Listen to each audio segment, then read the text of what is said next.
على سيد المرسلين رب العالمين মাওলা আমরা তাওহীদের পক্ষে আমরা শিরকের বিপক্ষে ও মালিক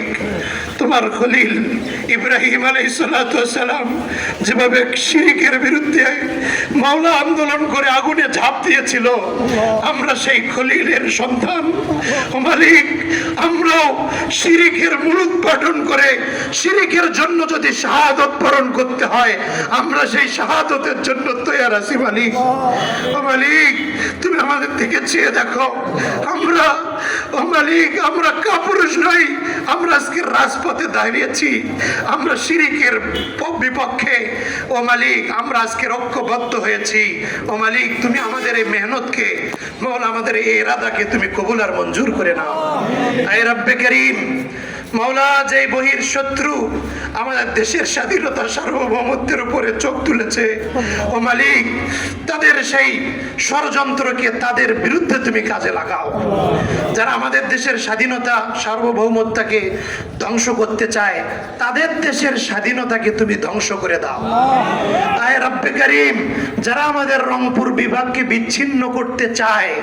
তাদের সেভেন সিস্টারকে তুমি বিচ্ছিন্ন করে দাও ও মালিক যারা আমাদের জন্য গর্ত খুঁড়তে চায়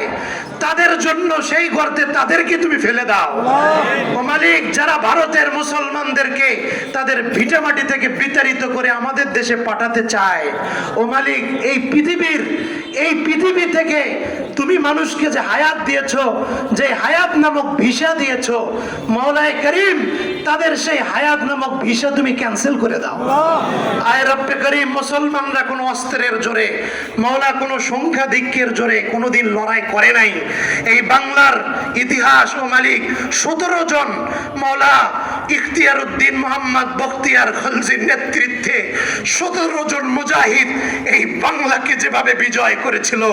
আয় মালিক আমরাও সেই ইখতিয়ার উদ্দিন বখতিয়ার খলজির সন্তান আয় রব্বে করিম আমরাও কুফরের বিরুদ্ধে জুলুমের বিরুদ্ধে এই বাংলার স্বাধীনতা সার্বভৌমত্বের শত্রুদের বিরুদ্ধে ইখতিয়ার উদ্দিন মোহাম্মদ বখতিয়ারের মাওলা তার মতো যেন গর্জে উঠতে পারি সেই তৌফিক দান করো আয় রব্বে করিম আয় মাওলায়ে পাক আমাদের প্রশাসনকে তুমি হিম্মত দান করো আয় রব্বে করিম আমাদের প্রশাসনকে সৎ সাহস দান করো আমাদের মাওলা আমাদের মুসলমানদের মধ্যে ঐক্য দান করো মাওলা আমাদের মুসলিম সমাজ এবং হিন্দু ভাইরা সকলে ঐক্যবদ্ধ হয়ে এই সমাজের এই জনপদের সার্বভৌমত্ব রক্ষায় আন্দোলন করার তৌফিক দান করো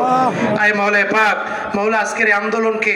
মাওলা তুমি আমাদের আখিরাতের নাজাতের জরিয়া বানায় দাও হাসরের ময়দানে যেন এতটুকু বলতে পারি আমরা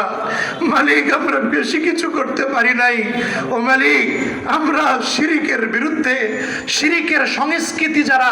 মরে মরে মাঠে ঘাটে শিরকের সংস্কৃতি যারা এই দেশে আবার সেই সংস্কৃতি চালু করতে চায় মাওলা তাদের বিরুদ্ধে মাওলা তোমার হয়ে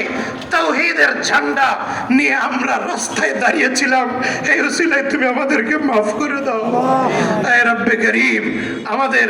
মাওলা নিয়তকে তুমি কবুল করো আয় মাওলায়ে পাক তোমার হাবিব মুহাম্মদ মুস্তাফা সাল্লাল্লাহু আলাইহি সাল্লাম যে ওয়াদা করেছেন যে শেষ জামানায় গজওয়াতুল হিন্দ হবে হিন্দুস্তানে মুসলমানরা একদিন রুখে দাঁড়াবে তারা একদিন জালেমের বিরুদ্ধে অস্ত্র ধারণ করবে জালেমদেরকে তাদের হাত করা পরিয়ে ঈসা ইবনে মারিয়ামের সামনে উপস্থিত করবে আয় রব্বে করিম আমাদের মনে হচ্ছে তোমার নবীর সেই ভবিষ্যৎবাণী আয় রব্বে করিম আমাদের মনে হচ্ছে তোমার নবীর সেই ভবিষ্যৎবাণী আমাদের সামনে দেখা দিচ্ছে ও মালিক আমরা যেন সেই গজওয়াতুল হিন্দের একজন সৈনিক হতে পারি সেই তৌফিক দান করো ও মালিক আবু হুরায়রা রাদিয়াল্লাহু তাআলা আনহু যেভাবে ঘোষণা করেছিলেন যে গজওয়াতুল হিন্দে মাওলা উনি যদি বেঁচে থাকেন তাহলে ওনার জান মাল সর্বস্ব গজওয়াতুল হিন্দের জন্য ওয়াকফ করে দিবেন আমরাও সেই আবু হুরায়রার উত্তরসূরি আমরাও ঘোষণা করতে চাই আমরাও গজওয়াতুল হিন্দের জন্য আমাদের জান মাল আমাদের পরিবার পরিজন সবকিছু আমরা উৎসর্গ করে দিতে চাই ও মালিক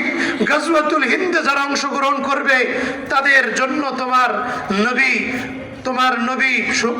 ভবিষ্যৎবাণী শুনিয়েছেন তাদেরকে তুমি জাহান্নাম থেকে মুক্তি দিবে। আয় রব্বে করিম, আমরা সেই গজওয়াতুল হিন্দের সৈনিক হতে চাই,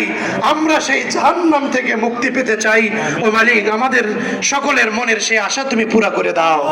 আয় রব্বে করিম, আয় মাওলায়ে পাক, যারা ভারতের মুসলমানদের উপর নির্যাতন করতেছে, নিষ্পেষণ করতেছে,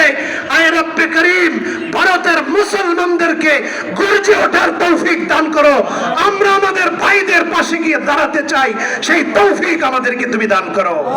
সুবহান রাব্বিকা রাব্বিল ইজ্জাতি আম্মা ইয়াসিফুন ওয়া সালামুন আলাল মুরসালিন ওয়ালহামদুলিল্লাহি